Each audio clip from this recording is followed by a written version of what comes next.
Welcome back to A-Level Geography Explained.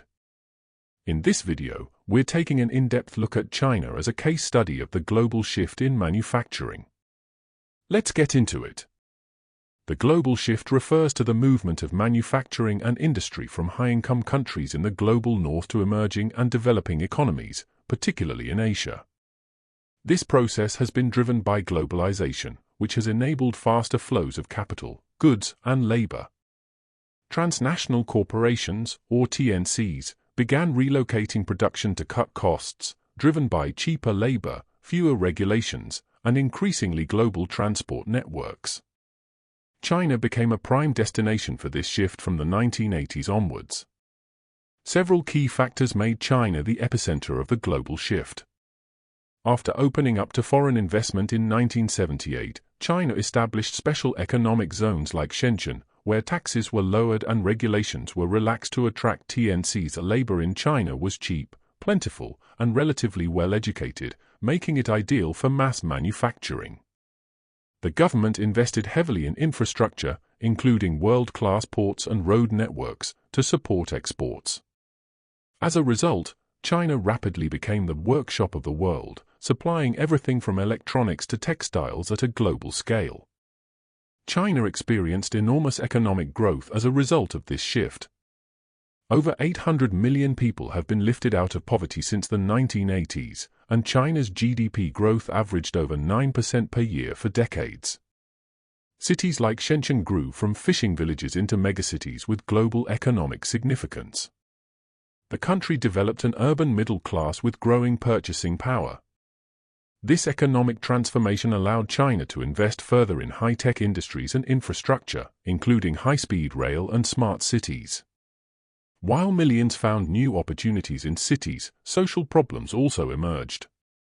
Rural-urban migration surged, with workers leaving inland provinces in search of factory jobs along the coast.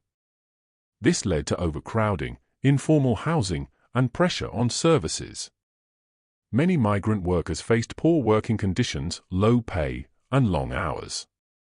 The hukou system, China's household registration policy, meant many migrants had limited access to healthcare and education in the cities they moved to, leading to inequality and social exclusion. The global shift also had major environmental consequences for China. Rapid industrialization contributed to severe air and water pollution. Cities like Beijing became infamous for toxic smog, earning the nickname apocalypse. Industrial waste polluted rivers, including the Yangtze and Yellow rivers, and China became the world's largest emitter of greenhouse gases. Deforestation, biodiversity loss, and land degradation were also significant issues. These environmental costs have led to growing domestic and international pressure on China to adopt greener policies. The global shift in manufacturing also caused de-industrialization in HICs. Cities like Detroit in the USA and Sheffield in the UK saw factories close, jobs lost, and communities decline. Meanwhile, China's manufacturing boom reduced global consumer prices but also created global imbalances in trade and carbon emissions. TNCs benefited from higher profits, but criticism grew over their responsibility for labor exploitation and environmental damage in developing countries like China.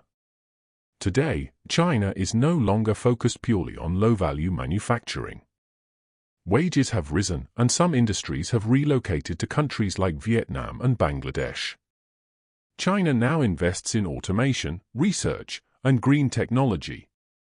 It's also a major investor in Africa and Latin America, exporting not just products but capital and influence. As a global superpower, China's role in globalization continues to evolve. Understanding its rise helps explain many of today's global economic and political dynamics. Thanks for watching. If you found this breakdown helpful, make sure to subscribe for more A-Level Geography case studies. Check out more videos on screen to help you further with your revision. Goodbye.